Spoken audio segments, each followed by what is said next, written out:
Di sini kita sudah mempunyai form untuk entry tulisan baru. Jika kita klik tombol Create New Post, akan muncul halaman kosong. Ini artinya kita sudah berhasil mengirimkan pada alamat yang sesuai, yaitu metode store. Tinggal kita lakukan perintah di metode ini. Mari kita ke metode store. Dan di sini pertama-tama kita validasi terhadap data yang dikirimkan dari form dengan memanggil metode validate, memasukkan objek request di parameter pertama dan validation rule di parameter kedua. Misalnya kita buat agar judul wajib diisi, slug wajib diisi dan harus unik.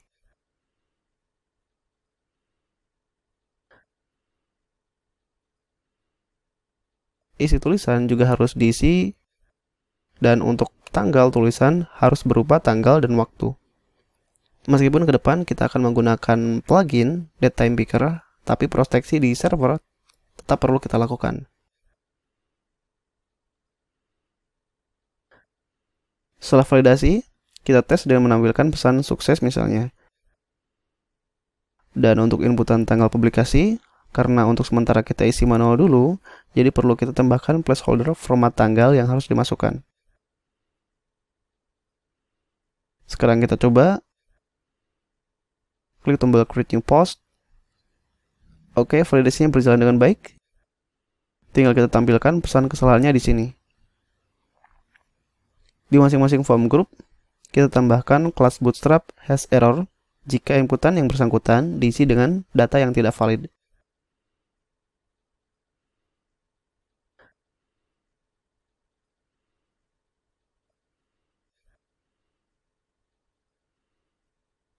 Kemudian kita tampilkan pesan kesalahannya tepat di bawah inputan yang bersangkutan.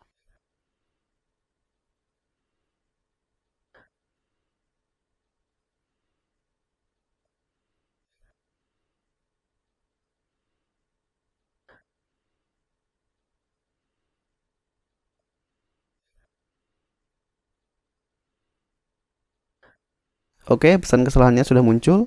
Tinggal kita terapkan pada inputan lainnya.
Oh ya, untuk kategori kita juga perlu tambahkan validation rule di dalam controller.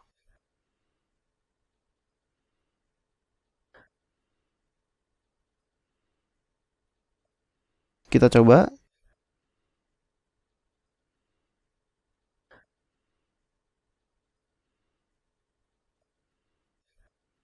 Oke, error validasi sudah muncul semua. Kita pastikan semuanya berjalan dengan baik.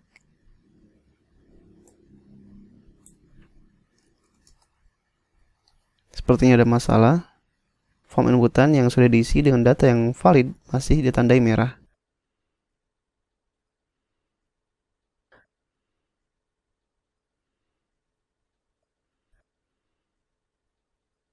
Saya cek dulu. Oh ya, ternyata di sini saya mengecek error untuk inputan title pada inputan lainnya. Saya betulkan dulu.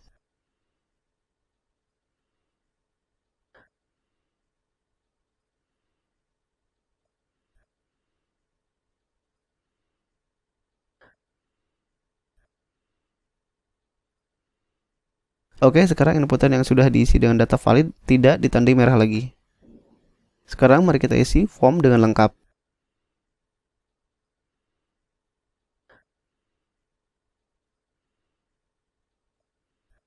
Oke, data yang dikirimkan dari form sudah berhasil divalidasi di sisi server. Selanjutnya, tinggal kita simpan datanya ke dalam database.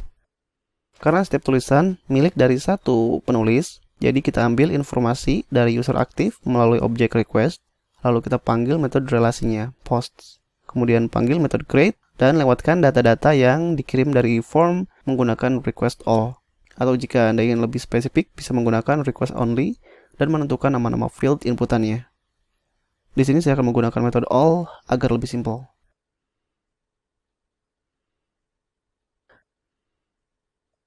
Selanjutnya, setelah data berhasil disimpan ke dalam database, kita lakukan redirect halaman ke halaman indeks. Diikuti dengan menyimpan pesan ke dalam session yang bisa kita tampilkan di halaman yang bersangkutan.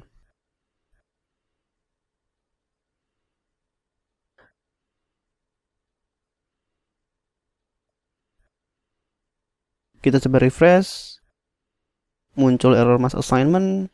Ini karena kita mencoba memasukkan beberapa nilai untuk membuat atau memodifikasi objek menggunakan satu operator.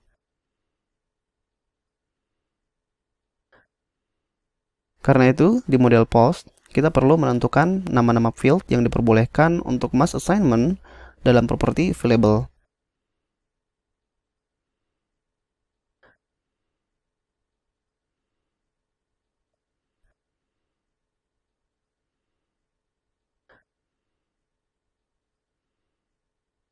Refresh lagi.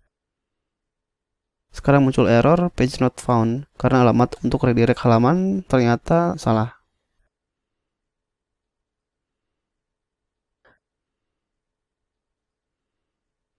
Jadi untuk halaman redirect, jika kita ingin menggunakan nama rute, harus menggunakan fungsi route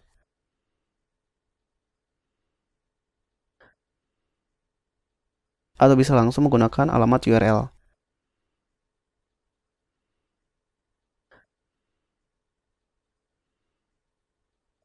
Oh ya, kita juga sudah menyimpan pesan sukses di dalam session. Mari kita tampilkan di file index blade php.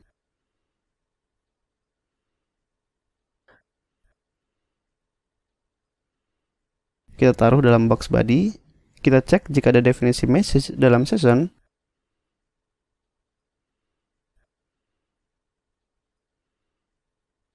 Kita tampilkan pesannya dalam alert.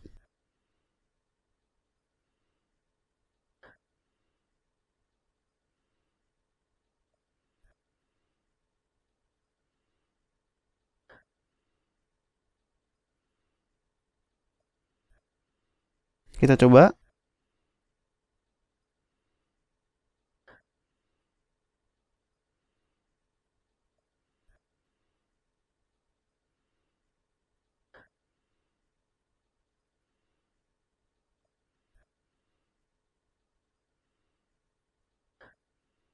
Pesannya tidak muncul. Oh ya, di sini message. Jadi di controller kita samakan.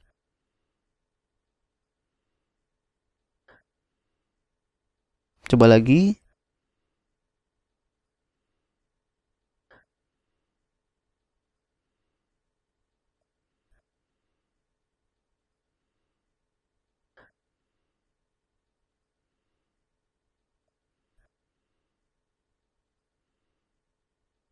Oke, sekarang pesan sukses sudah muncul. Sepertinya lebih baik kita ganti menjadi alert info.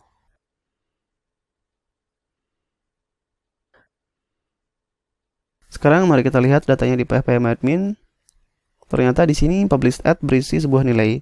Seharusnya jika tidak diisi harus bernilai 0 untuk menandakan tulisan sebagai draft. Jadi mari kita buka model post. Kemudian kita definisikan mutator untuk kolom published at.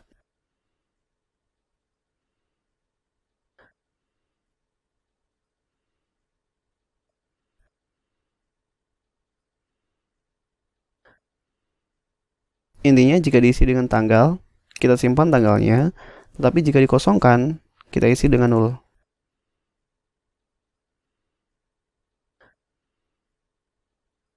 Sekarang kita coba entry lagi.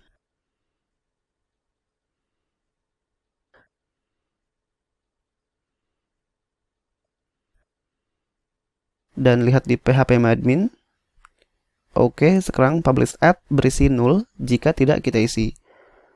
Dengan demikian, kita sudah berhasil memvalidasi data dan menyimpan data ke dalam database. Tetapi sebelum pembahasan ini kita akhiri, mari kita rapikan kode di blog controller. Menyimpan validasi dalam controller memang tidak masalah, tetapi sebenarnya kita bisa membuat kode dalam controller menjadi lebih ringkas, yaitu dengan memisahkan kode untuk validasi dalam form request. Mari kita ke terminal, dan kita generate request baru dengan nama post request misalnya.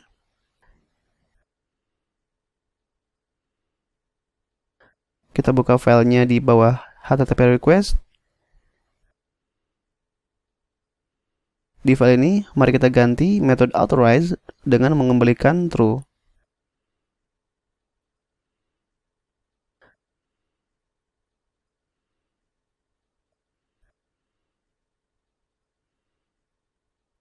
Kemudian kita pindahkan definisi validation rule di controller ke method rules.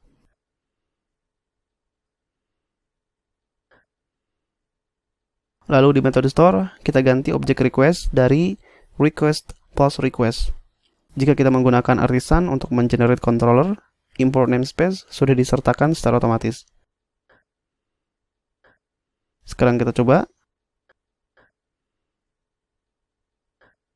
Oke, validasinya masih berjalan dengan baik.